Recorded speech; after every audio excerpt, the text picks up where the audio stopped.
जल्द ना दीदी इటు जल्द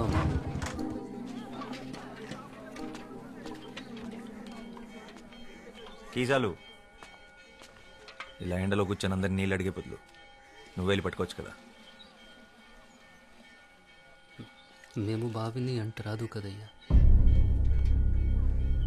అని ఆ బావి చెప్పిందా? నీ కుండ నిండాలంటే అయితే వర్షం రావాలి, లేదా నీలో ధైర్యం రావాలి.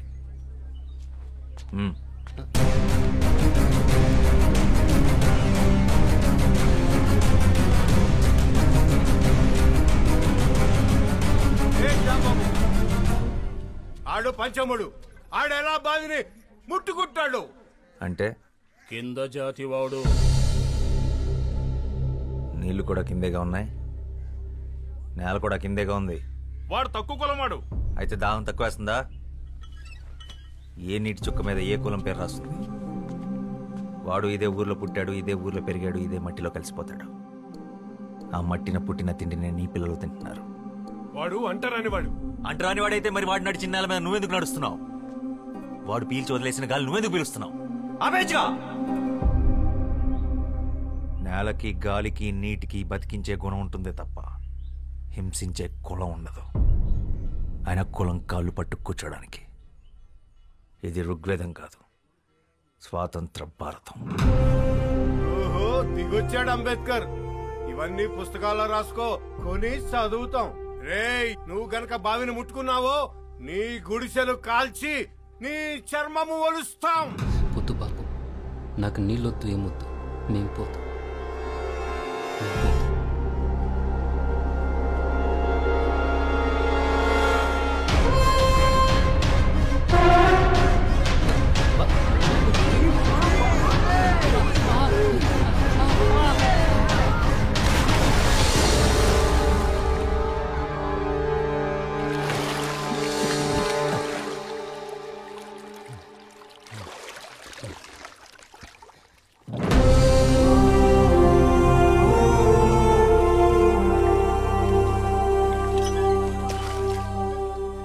ఇప్పుడు ఈ బావి కూడా అంటరానిది, వాడికే సొంతం. దాహం అనుకున్న వాళ్ళు తోడుకు తాగండి, కులం అనుకున్న వాళ్ళు ఎండి చావండి.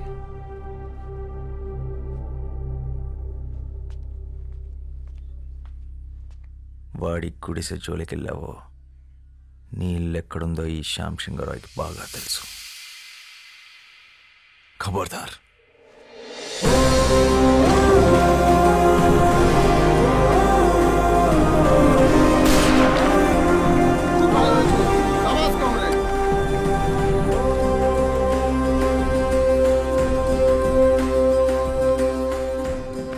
बंधु हमारे साथ आ जाओ. ఒక తోట ఒక్కడికే పనిచేస్తుంది, ఒక అక్షరం లక్షల మందిని కదిలిస్తుంది.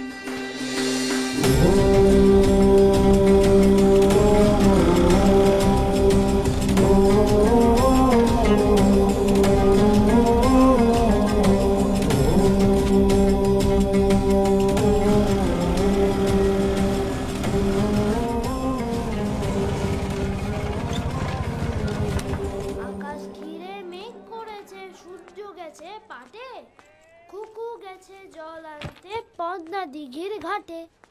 পদ্ম দিঘির ঘাটে, পদ্ম దిగిర్ ఘాటే.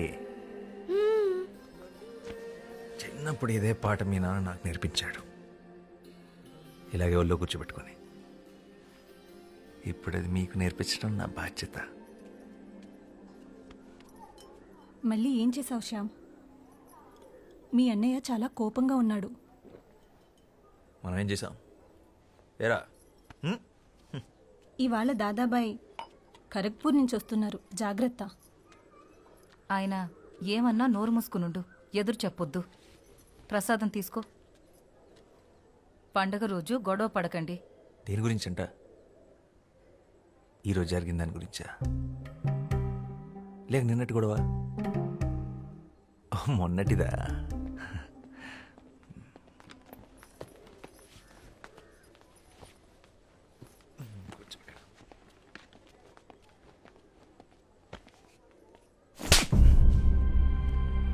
నువ్వేం చేస్తున్నావో నీకు అర్థమవుతుందా శ్యామ్?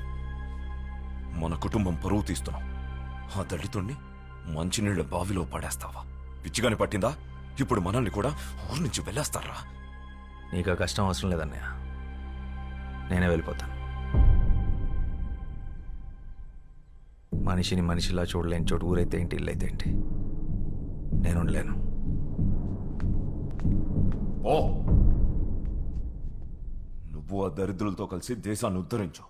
నక్సలైట్లతో కలిసి తిరుగుతున్నావంటగా.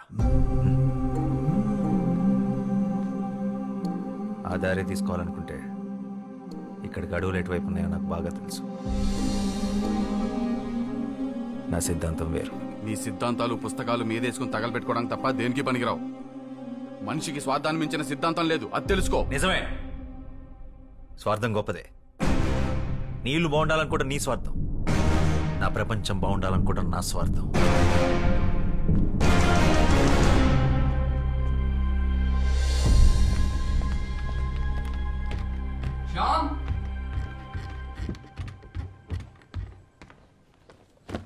కోప్పడకురా, కొట్టింది అన్నయ్యగా.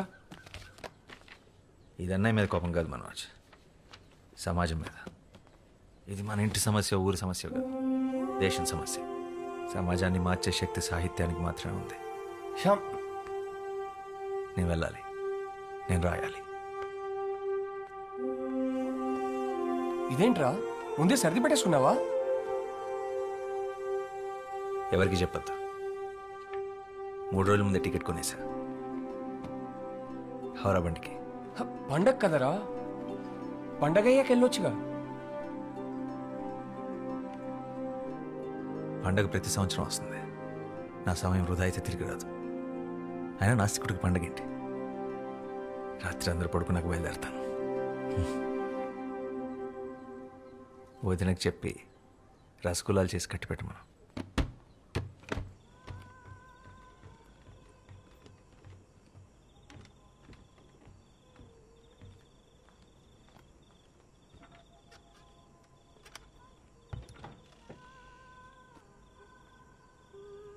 శ్యామ్,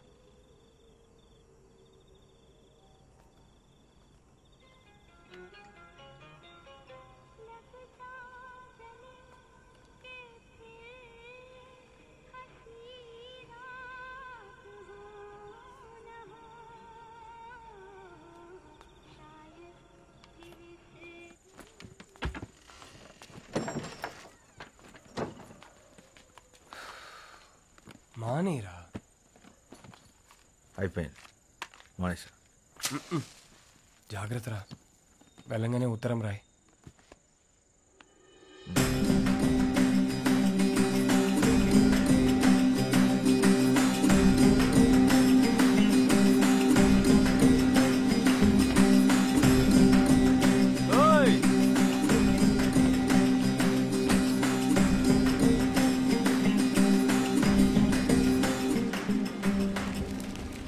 क्यों जाने माजी कोথায়? আজ নবরাত্রি শুরু হয়েছে, সেও নিশ্চয়ই মন্দিরে গেছে সবার সাথে।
నీ నాట్యం చాలా బాగుంది.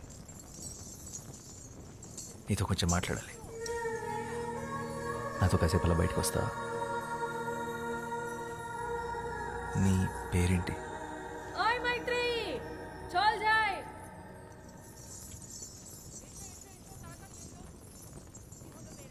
మైత్రి.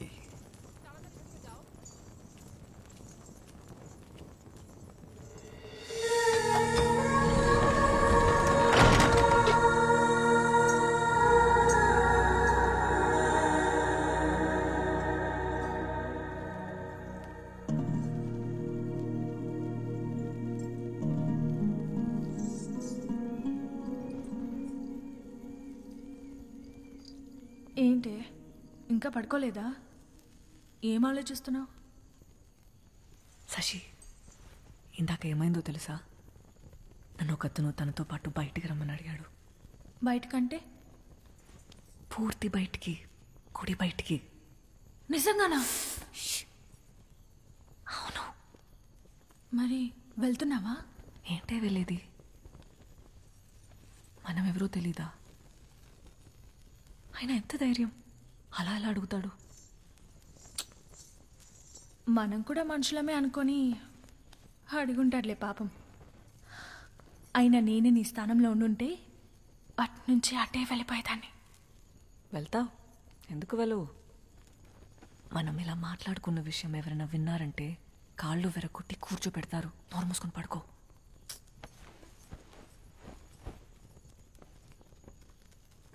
ఆయన అలా ఎలా వెళ్తాం ఎవరు ఏంటో తెలియకుండా?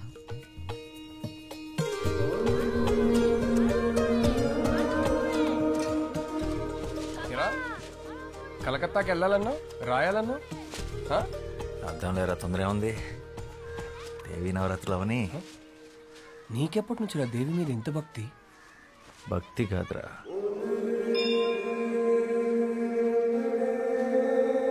ప్రేమ.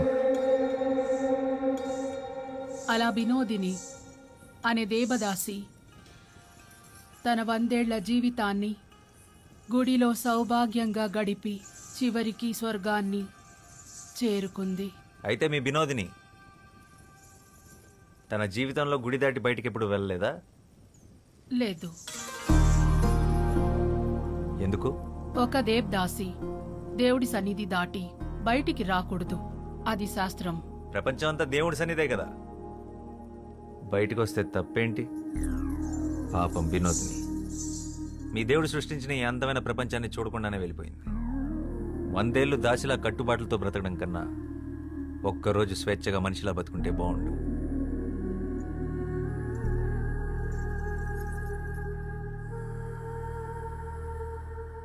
అందరూ వరుసన వచ్చి ప్రసాదాలు తీసుకోండి.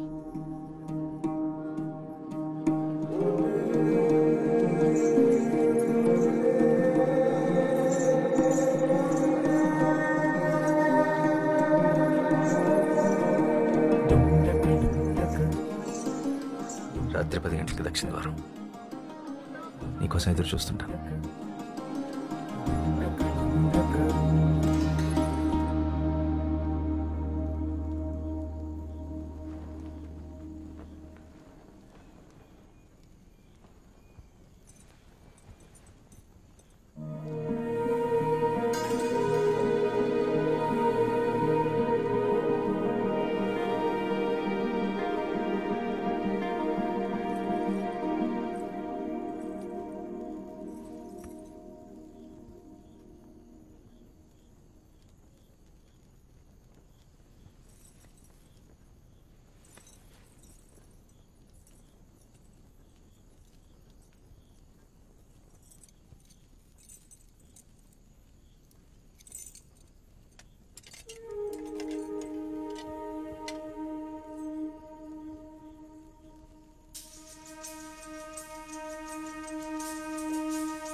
వెళ్ళిపోయి ఉంటావు అనుకున్నాను.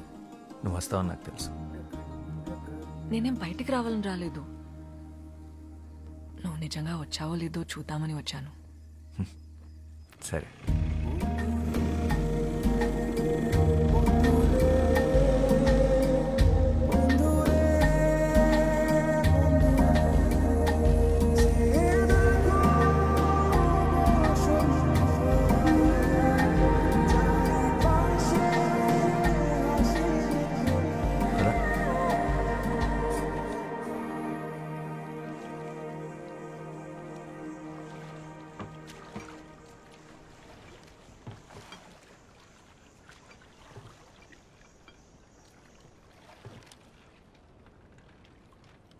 మైత్రేయి గుడి పెట్టిన పేరు కాదు, అమ్మా నాన్నలు పెట్టిన పేరేంటి? వాళ్ళు ఎప్పుడైనా కలిస్తే అడిగి చెప్తానులే.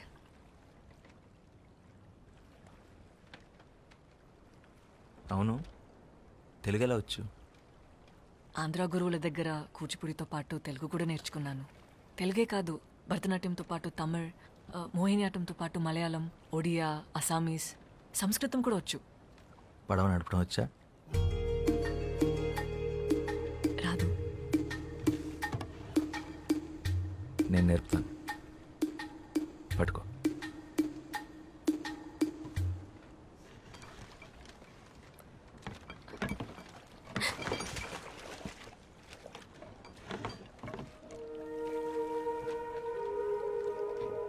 ఈ సృష్టిలో ప్రతి పని రెండు విధాలుగా చేయొచ్చు. ఒకటి భయంతో, రెండు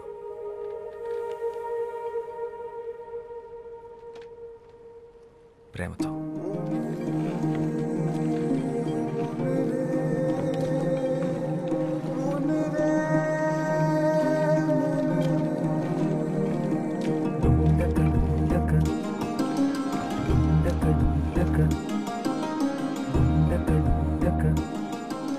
నువ్వు నాట్యం చేస్తావే అలా.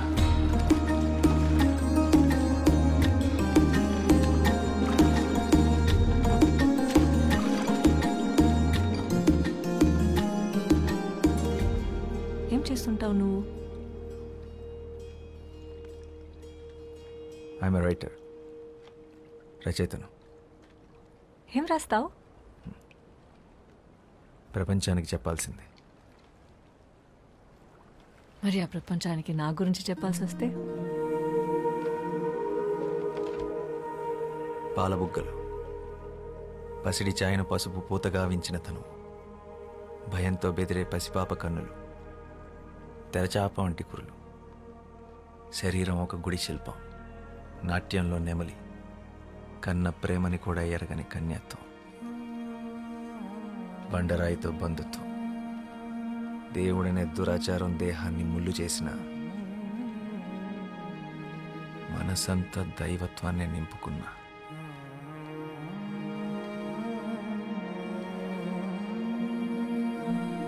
అమ్మో, తెల్లవారిలా ఉంది. నేను వెళ్ళాలి, నన్ను తీసుకెళ్ళండి. మీతో మాట్లాడుతుంటే అసలు సమయం తెలియడం లేదు.